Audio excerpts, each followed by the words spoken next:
Der Herr sei mit euch. Und mit deinem Geiste. Aus dem heiligen Evangelium nach Matthäus. Ehre sei dir, o Herr. In jener Zeit, als Jesus redete, kam ein Synagogenvorsteher, fiel vor ihm nieder und sagte: Meine Tochter ist eben gestorben. Komm doch, leg ihr deine Hand auf, dann wird sie wieder lebendig. Jesus stand auf und folgte ihm mit seinen Jüngern. Da trat eine Frau, die schon 12 Jahre an Blutungen litt, von hinten an ihn heran und berührte den Saum seines Gewandes. Denn sie sagte sich: Wenn ich auch nur sein Gewand berühre, werde ich geheilt. Jesus wandte sich um und als er sie sah, sagte er: Hab keine Angst, meine Tochter, dein Glaube hat dir geholfen. Und von dieser Stunde an war die Frau geheilt. Als Jesus in das Haus des Synagogenvorstehers kam und die Flötenspieler und die Menge der klagenden Leute sah, sagte er: Geht hinaus, das Mädchen ist nicht gestorben, es schläft nur. Da lachten sie ihn aus. Als man die Leute hinausgedrängt hatte, trat er ein und fasste das Mädchen an der Hand. Da stand es auf, und die Kunde davon verbreitete sich in der ganzen Gegend. Evangelium unseres Herrn Jesus Christus. Lob sei dir, Christus.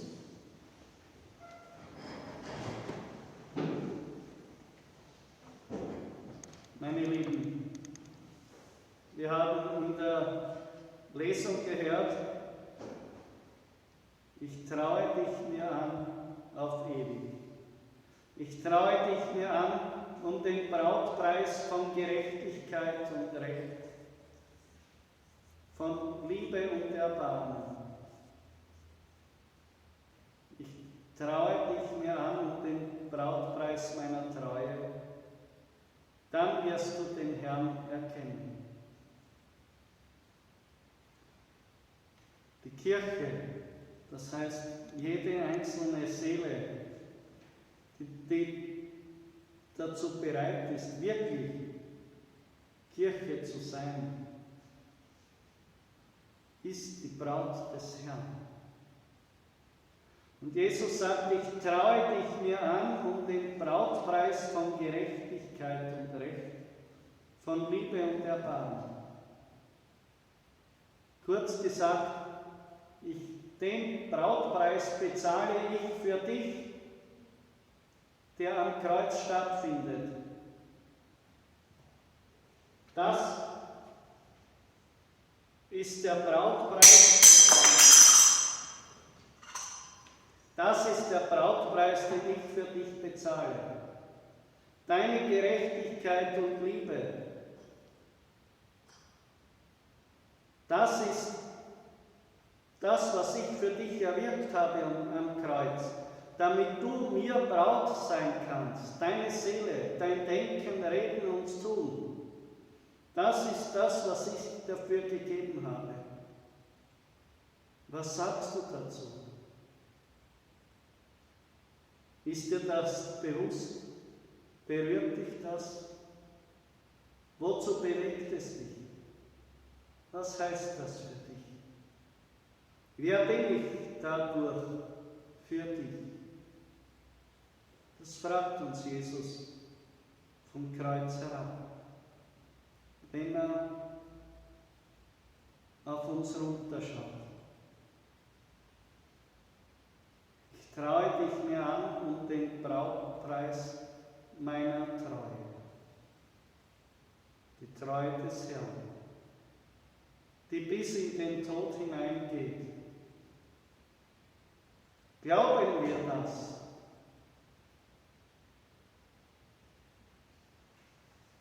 Die blutflüssige Frau, von der wir im Evangelium gehört haben, sie hat geglaubt. Jesus sagt zu ihr: Dein Glaube hat dir geholfen. Und von dieser Stunde an war die Frau geheilt. Sie hat wirklich daran geglaubt, dass Jesus der Bräutigam ihrer Seele ist. Was war die Lebenssituation dieser Frau? Das Evangelium sagt, 12 Jahre litt sie an Blutungen. Das heißt, 12 Jahre lang Dauerregel.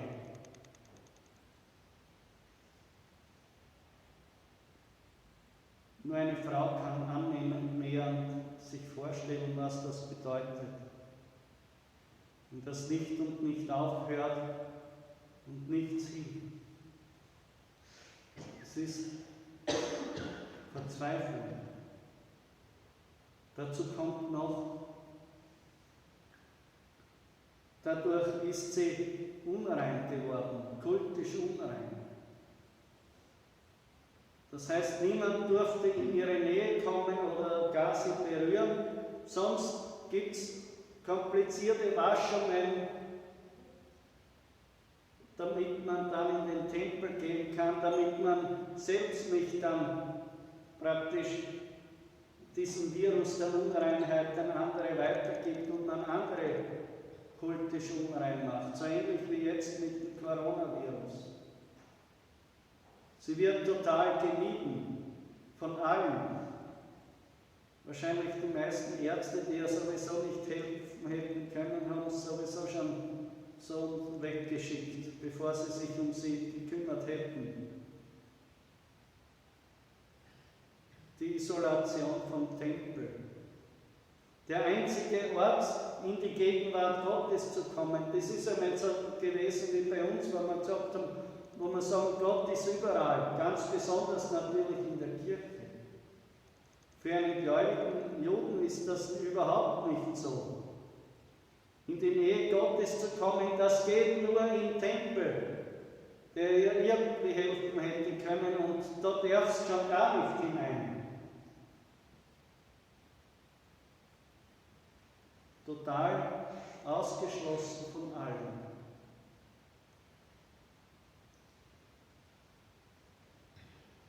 Und Jesus ist da. Dieser Gott ist einmal nicht nur eingesperrt sozusagen im Allerheiligsten, dem sich nur einmal im Jahr der Hohepriester nähern darf, sondern er wandelt auf der Straße. Und sie hat verstanden, hier ist wirklich dieser Gott. Jesus ist größer als die ganzen Reinheitsgebote. Die Barmherzigkeit Gottes in Jesus ist größer als alles, selbst als der Tempel. Diese Kraft Gottes überwindet auch meine Unreinheit. Meine Seele ist nicht mehr verlassen. Er ist der Bräutigam meiner Seele. So sehr, dass Jesus sich mit ihr so eins macht, dass er sogar, was für einen Juden undenkbar war, ihre kultische Unreinheit auf sich nimmt, dass er sich berühren lässt. Und Jesus sagt, geh, dein Glaube hat dir geholfen. Mein Herr und mein Gott. Hier hat sich das verwirklicht. Liebe Brüder und Schwestern, es muss uns bewusst sein, wenn wir begegnen, wenn wir Jesus begegnen, dass wir wirklich glauben, dass er heilt, selbst in der Lage ist, Tote aufzuerwecken. Viele Heilige haben das uns schon vorgezeigt. Und gerade auch im Leben der heiligen Maria Goretti sehen wir wie eine Seele, die auf dem besten Weg in die Hölle war, von nichts zur Umkehr zu bewegen war, durch einen Traum um 180 Grad umgedreht wurde. Dieser Mann soll heilmäßig dann gestorben sein. Das ist der Jesus, an den wir glauben. Das ist der Bräutigam unserer Seele, unsere Hoffnung. Glauben wir das? Oder sind wir so wie diese Gäste bei dieser Totenerweckung, die Jesus ausgelacht haben, als er gesagt hat, na, sie schläft nur. Weil wir sozusagen selbst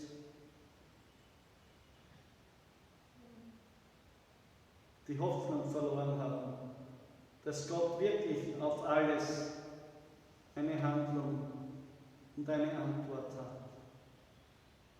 Auch wenn wir überhaupt nicht wissen, wie. Aber der Glaube, er bleibt. Und er schenkt eine neue Tür, eine neue Hoffnung und einen neuen Weg. Das Leben kann und vielleicht auch eine Person, aber auch das Leben kann auferweckt werden von den Toten, so wie dieses Mädchen. Wenn wir wirklich gläubig in dieser heiligen Messe, an dieser heiligen Messe teilnehmen, dann kann unser Herz und unser Glaube Tor der Gnade für viele andere Menschen sein, mit denen wir verbunden sind. So wie der Synagogenvorsteher für seine Tochter zum Herrn gegangen ist. Je mehr wir glauben, umso mehr können die Ströme der Gnade sich über die Menschen ergießen, die jetzt noch fern sind vom Herrn. Am Samstag war eine Familie bei mir und eine Frau hat gesagt, der Priester hat über die Heilung gesprochen. Und sie hat wirklich Schwierigkeiten gehabt mit den Augen.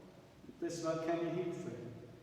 Augenärzte, alles, das ist keine Möglichkeit gewesen. Sie hat gesagt, auf einmal macht es plopp. Und sie sieht ganz klar den Priester ohne Augengläser, die hat es zu Hause vergessen. Was vorher undenkbar war, vorne im Altar. Jetzt braucht es keine Augengläser mehr. In Niederösterreich ist das passiert. Ich sage jetzt nicht den Namen der Pfarre. Aber das sollte keine Ausnahme sein. Die Regel, ganz normal. Was erwartest du dir sonst, wenn du in die Messe gehst und dem Herrn begegnest? Jesus sagt, dein Glaube hat dir geholfen. Amen. Vergelt's Gott.